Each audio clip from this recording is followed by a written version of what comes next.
श्री स्वामी समर्थ. जय शंकर.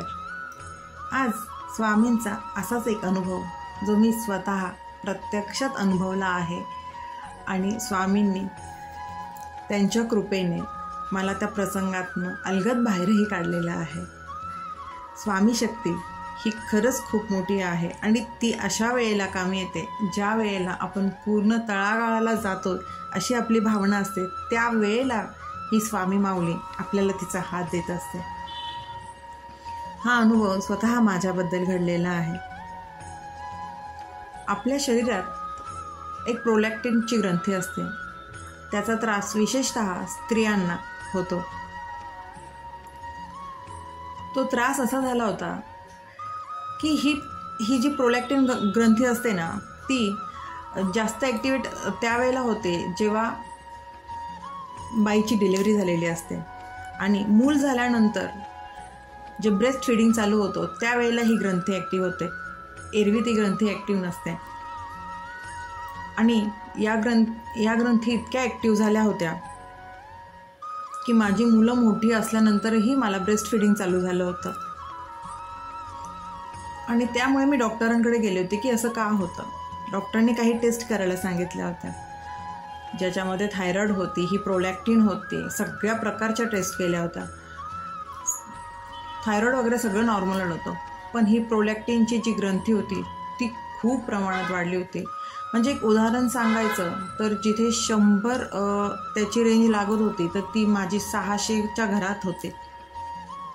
जेव्हा रिपोर्ट आले, मी डॉक्टरांना रिपोर्ट व्हॉट्सअप केले. डॉक्टरांचा मेसेज आला की नाही, तू आत्ताच्या आत्ता येऊन भेट. मग मी गायनॉलॉजिस्टकडे गेले. आमचे होमिओपॅथीचे डॉक्टर आहेत, त्यांनाही दाखवलं, गायनॉलॉजिस्टकडेही दाखवलं. त्यांनी अत्यंत तातडीने माझी MRI करण्यासाठी अपॉइंटमेंट घेऊन घेतली. हे सगळं डॉक्टरांनी परस्पर ठरवलं आणि त्यांनी अपॉइंटमेंट घेतली. नाही, इमिजिएटली आपल्याला MRI करायचाच आहे. कारण का डॉक्टरांना वाटलं होतं की त्या ग्रंथी वाढल्यानंतर डॉक्टरांचं म्हणणं असतं की आपल्या मेंदूमध्ये ट्यूमर असतो.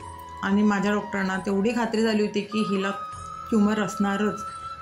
अक्षरशः इतके कॉन्फिडन्स होते डॉक्टर की म्हणजे मला त्यांच्या केबिनमध्ये बसल्यानंतर रडायला येत होतं. ते मला म्हटले, तू का रडतेस? MRI करायचं आहे म्हणून तुला भीती वाटते की पुढे ऑपरेशन करायला लागणार आहे, पैसे नसणार आहे, ह्याची तुला भीती वाटते? म्हटलं, मला दोन्ही गोष्टीची भीती वाटते. MRIची वाटते आणि ऑपरेशन म्हटलं खूप खर्च होईल, खूप हे होईल.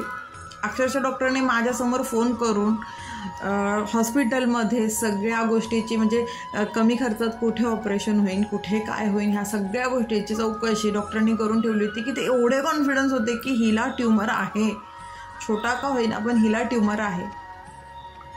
म्हणून त्यांनी मला 3 स्टार जिथे MRI होतो त्या हॉस्पिटलमध्ये MRI करायला लावला होता की कितीही बारीक जरी ट्यूमर असला तरी तो दिसेल. यासाठी मला त्यांनी तिथे MRI करायला लावला होता. इतकी इमर्जन्सी की मी रात्री त्यांना 9ला रिपोर्ट दाखवला आणि त्यांनी दुसऱ्या दिवशी 6ची माझी अपॉइंटमेंट घेऊनही ठेवली होती. रात्रभर अक्षरशः डॉक्टरांच्या केबिनमध्ये खूप रडले. रस्त्याने येतानाही खूप रडले की आता हे काय नवीन आलं आहे. करणारं कोणी नव्हतं, बॅकग्राऊंड सपोर्ट कोणाचा नव्हता. आईवडील असते तर त्यांचा तो पाठबळ आईवडिलांचं खूप मोठं असतं. पण म्हटलं नाही, स्वामी आई आहे ना आपली. माऊलींचं स्मरण करत बसले होते. म्हटलं एवढं मोठं संकट नको देऊस गाई. दुसऱ्या दिवशी सकाळी गेले, MRI केला. 5 तास त्या मशीनमध्ये ठेवलं. कंटिन्यू जसे डोळे बंद केले ना तसं कंटिन्यू महाराजांचं सतत नामस्मरण चालू ठेवलं होतं. 5 तासानंतर MRI झाला. मी घरी येईपर्यंत रिपोर्ट डॉक्टरांपर्यंत पोहोचले होते